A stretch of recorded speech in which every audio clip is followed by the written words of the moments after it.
I'm Sheriff Donald Sowell, Grimes County. I want to give you all a brief update on. We've had a recon meeting this morning, and I have Mr. Tim Miller with Texas Equity Search with me.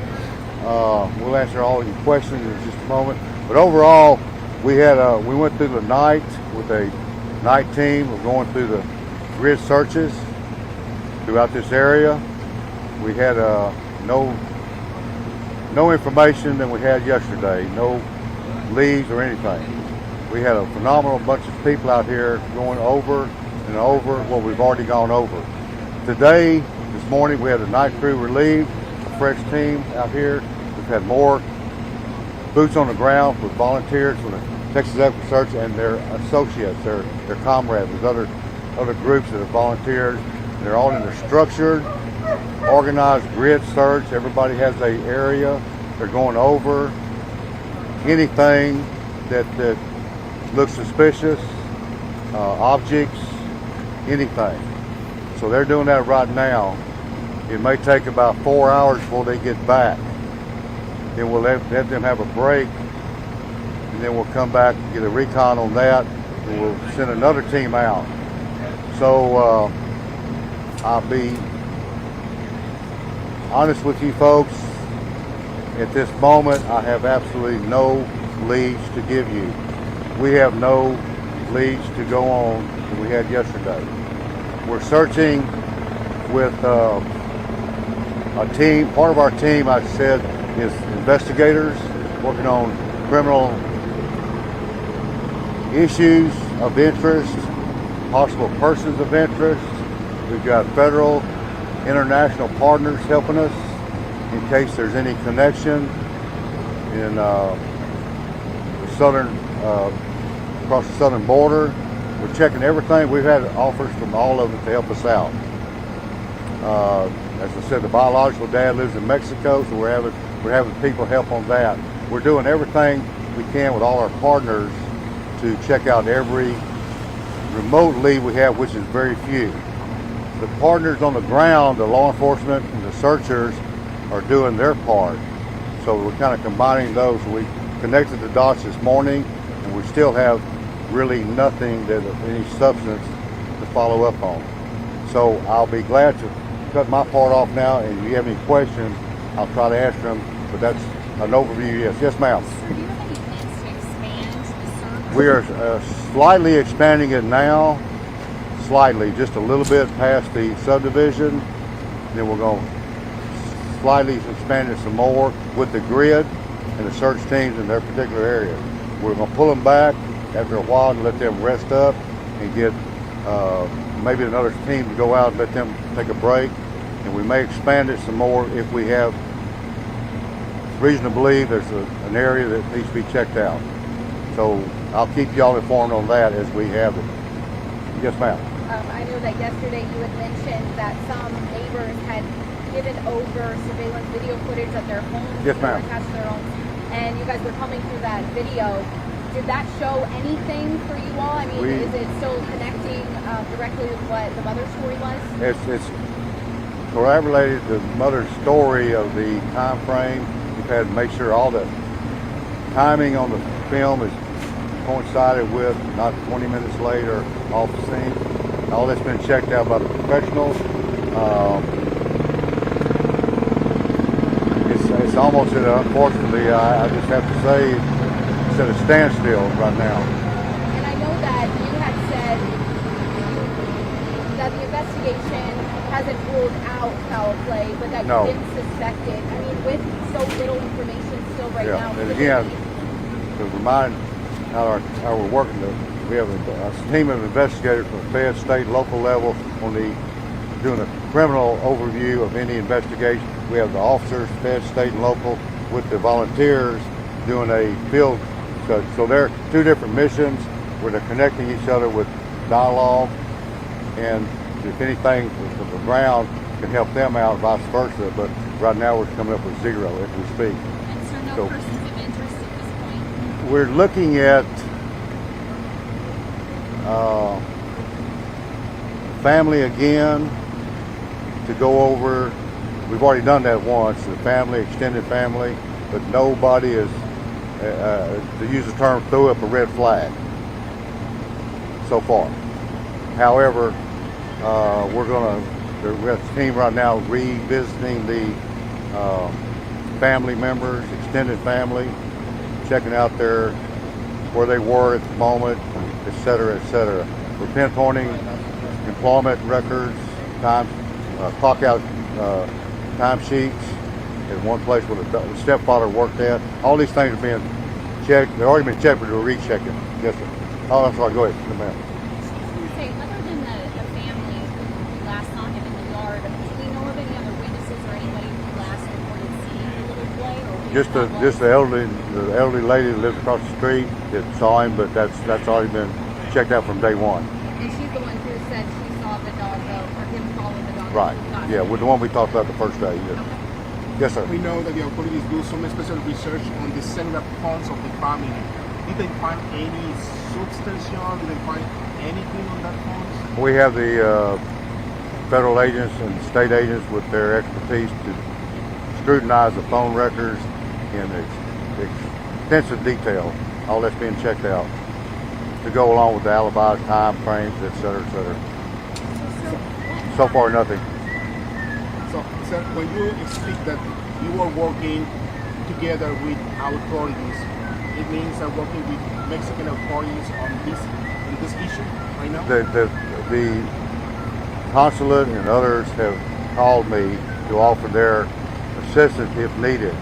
In the event there might be a connection, and I say might be, they called us to offer, if need be, any assistance. And we've graciously taken them up on that and shared that information. In the event, and like I told them, we have no, at this moment, reason to believe that that's the case, but we're expanding it to that source there, which is great to have their resources on that. We have seen this morning almost 20 construction workers who arrived to the scene just Yes. to offer the support. So, do you need more support on this moment? I'm sorry. Do you need more people coming? No, to at this time, we, as I said yesterday, we heartfeltly tell everybody, we appreciate the civilians, citizens wanting to come out and help, but we have a difficult area here in the woods, etc. We have to keep it in the grids. That's why everybody's got a grid area where they're assigned. There's a law enforcement personnel assigned to the organized search teams, like the one that showed up a while ago, so they can communicate if they find anything. Everybody got their area of expertise on the ground to search, and then it's all keeps coordinated. So if we had too many people out here, to be honest with you, the good faith effort would clog it up. And I hope that people understand. We do appreciate the offer, but we have to keep it in a structured, organized environment where everybody knows where everybody's at. We have too many people out here, we would probably contaminate some areas. Everybody knows what to look for and to document it so we get GPS coordinates on that particular object should there something be located. And so if too many people that came out, we could have a mess. So that's why we thank them on your news reports, and at this time, no, we don't. So Aaron, focus on. I'm sorry. That, you don't have any leave, but is that from not getting any tips or just? And I remind you this morning, what I said yesterday, we are not getting any tips like to a 911 call to our dispatch center. We're not getting any tips from, say, to our Grimes County Crime Stoppers. We're not getting any tips on any Facebook or other related social media types of systems out there. And we're monitoring all this Facebook that we can in case somebody says something there. I've had very few random calls from people that I know or just call my cell phone saying, hey, I heard this or I heard that. Nothing of any substance. And that's what's so frustrating about the boots on the ground, the people who work in technology, and telling you folks to tell the public, we're just running into a stalemate right now. Sheriff, Yes, sir. Grimes County is about to embark on one of the busiest times of the year with the Texas Renaissance Yes, Festival. I was fixing to bring that up.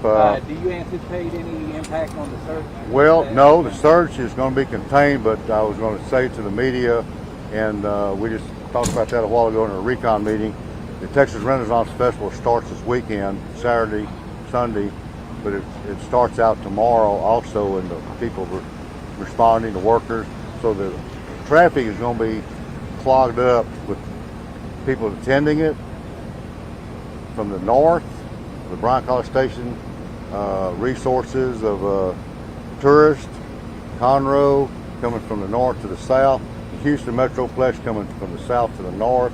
We're going to have a gridlock of traffic here. So plan your trips up here accordingly. Y'all or your colleagues that come up here, you may be delayed if you've ever been up here during Renaissance season. So it doesn't affect the areas we're covering, it's just going to clog up the area. And again, you know what the Renaissance is like, it's a lot of people up here.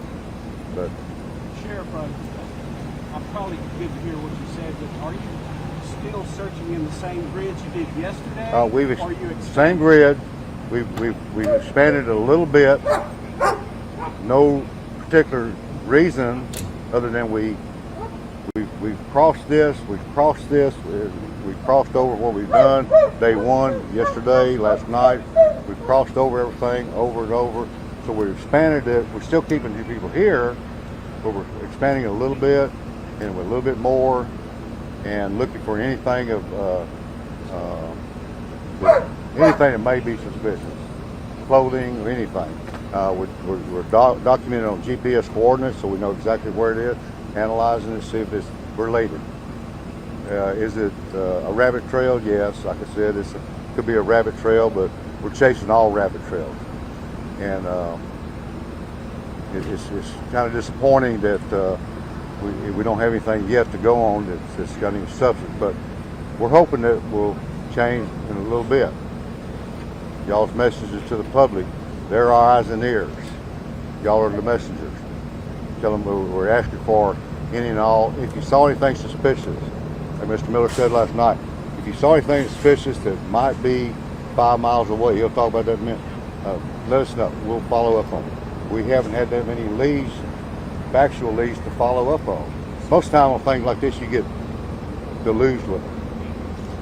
You know, there's hundreds of leads, hundreds of calls. We're having very few, if any. And Sheriff, this might be a question, if you don't mind, that both you and if we can get Tim to speak on. Can you talk about how frustrating this is? You mentioned it, but this is a 3-year-old boy. We're now going on day 3. We're on day 3. It's very frustrating to the family, number one, and we're here to help the family find that young man with all the resources that our law enforcement, our support bases. We've had federal, state, and local resources called in, volunteers. Yes, it's frustrating for them because we have one mission. We have a coalition of people trying to get this mission accomplished, which is to find that young man. And y'all are part of that coalition. Y'all are team members that help us out, get anything that can be of substantial use. And we do appreciate that greatly. So, any other questions for me? If not, Mr. Miller is here to. This might be for you as well. What is it going to take to expand that search area? Is it going over the same area a certain number of times before we extend some more? Well, we're focused on this area primarily, but we just want to keep moving out in case of. We don't have anything that's leading us anywhere. We're just moving our personnel in a more expanded area. The research and their like-minded colleagues, the volunteers that have an organized group of searchers and have a supervisor of their groups with law enforcement with them. So we're just doing more and more and we're keeping the center as a focus, but we're expanding it more and more. But have no reason to bring us out there other than expanding it for curiosity's sake. See if there's anything that might be out there that we missed, or it's out there that we want to document. I don't know. We're just, ma'am? Yes, ma'am. Yes, ma'am. I would call I recall a case I believe somebody worked in Australia in the recent past with a 3-year-old. Ironically, 3-year-old saw it on the news not long back, a few months ago, and was recovered and being out in the wilderness for 3 days. And I just kind of spurred me up as a hope, a glimmer of faith, hope, prayers that maybe this 3-year-old, I believe it was Australia, just recently, it was on the news, but I said, well, ironically, maybe this 3-year-old can endure that.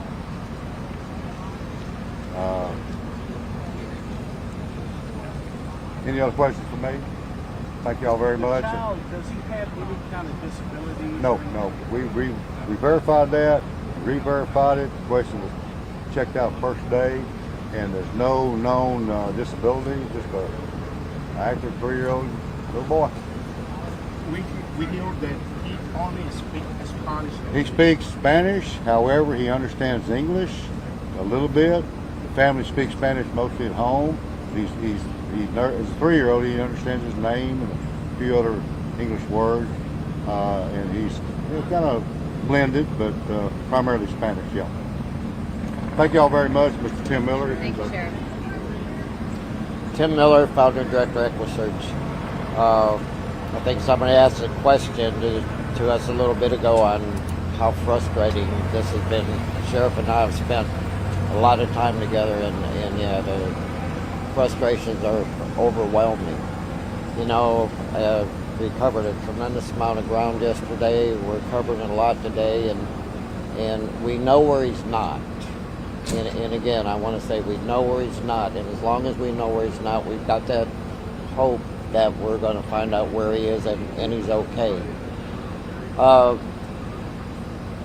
Us with EquiSearch, we have searched areas before and then went back and searched them again, and we've missed stuff that first time around. So while we're doing these 2 and 3 searches of the same area, this is very wooded, it's very thick, it's very possible to miss something, and we have done it. Texar that's here with us and everything, they've got certified dogs, and they've done a had tremendous success in the past also. And we had many calls to our office that people wanted to come out and volunteer. And yeah, we could have 2,000 people here if we wanted, but it would cause more harm than good. I mean, at this point, I think it's pretty critical that we have trained personnel out there that know what they're doing, know how to handle this. You know, it's very, very heartwarming. This morning, a construction company out of Richmond told their 21 of their employees, don't go to work today, you go up and help search for this little child. And what an incredible job they were doing with one of our team leaders. So, you know, I don't have, when it's a child, you know, at times we just run out of words. You know, last night laying in bed and I was saying, what did we do wrong? What could we have done different? And nothing. We've just not been to the right spot yet. As the sheriff said in our briefing this morning, yeah, we are slowly expanding this out. We always start at the last place they was seen and then slowly move out. Unfortunately, as thick as everything is here, again, we've got to do this stuff 2 and 3 times. We've got maps on how far it's going to expand out, but we're not going to share that at this point, just in case something else happens. We don't want to alert anybody where we're going to be. And that's another reason that we just don't want volunteers and stuff out here that's going to make speculations and stuff. And our focus gets off of what we're doing is searching. So we're, you know, we're, as the sheriff said, we are here until we find him, or until that day comes that we've exhausted every single resource and have nothing else. But I can guarantee you that we're not close to there yet. We have been dogs hit on anything? The dogs have got some alerts somewhere and everything, and they've been checked out and checked out and checked out. Nothing is developed yet. I've got all the confidence in the world in these dogs. And, I think we've got plenty of trained, experienced people here. I know we got all the dedication with everybody involved. And again, as I said last night, we just need that little bit of luck to go along with it. Sure. Have you guys searched inside any nearby properties, inside any homes, any vehicles? Have you searched? Has it just been around the neighborhood? Outside the area. I said a moment ago we've expanded it outside the area somewhat. We're checking houses, structures, just like here. Other bodies of water, tanks that are even not remotely close, but in the vicinity. We're doing that right now. One place, out there draining another tank just to be on the safe side as we speak. Ought to be draining about 2.5 more hours. But it's not nearby, but it's in the proximity, so just going to check that off the list. Get good cooperation from the landowners. Had no resistance from any landowners. It's been cooperation from them for 100%. Who had a question? Yes, sir. Just yesterday we had the opportunity to be speaking with Christopher Ramirez's mom. She was right here speaking with every communication media. That's going to be possible today? You asked that question a while ago. The question was, will the mother want to speak to the media again? My Sergeant Smith that was with her yesterday, we helped interpret and has developed a close relationship with her. She trusts her real well, and she said that she may sometime today want to talk to the media again. I will let you know, but again, she's not being coerced to do it. She knows the importance of her presence here to be able to talk to him, but we want to keep that open to her. If she does, I'll let you guys know. My question is for Tim. Yeah. This early morning we have seen 2 drones just on this area. These drones have a special video. They give us any substantial information on the Well, one of our members yesterday that's extremely knowledgeable in the drones and has some special software that we knew what he was wearing and stuff. We flew the drone, which had only picked up those colors, and we've seen some things of those colors that went out there. So the technology the drones have on them is, it's unbelievable. And again, we came up empty-handed. So I do hear that maybe that's drones. Sorry, I do hear that these drones have a special voice with the voice of the Mrs. Irene Ramirez calling to his son. Is that true? This has a special voice? I didn't understand that question. I mean, is there a special? He said that he thought that the drones might have the technology to make the same exact voice as the mother calling. Oh, Are they able no, we're to- not there. No, we're not there. I wish we were. I wish we were. Tim, are there any other challenges outside of the bigness of the woods that crews have been running into as they continue to search? The woods is a challenge in its own. Again, this is a huge area for a small child, and again, it's a process of elimination. And I can say, as thick as these woods are, maybe we did search it 2 or 3 or 4 or 5 times, and maybe we could have possibly missed that little tennis shoe. Maybe we still could have possibly missed it. So I'm not going to say anything has been 100%. I'm gonna say we're 99, but that 1% could be that one that we missed. So, I hope everybody understands why we're still staying here in this congested area, in this wooded area. So, it's difficult at best. It's difficult at best with the challenges that we're facing right here. To speak of the challenges, boots on the ground is wearing them out. This time is on our side for a while. As you know, it's getting hotter right now. It takes a toll on the workers out there. We got support people out there, plenty of water. We have to bring them in after a while, let them rest up and put another team out. The human factor is a challenge to keep these people focused and alert and on the ground do their job properly. So we're rotating them out as often as we can, and especially in the daytime. Nighttime is not a big deal because it's cool, but that's another thing. And so we got that mechanism going where we're rotating them, keeping plenty of water for them too.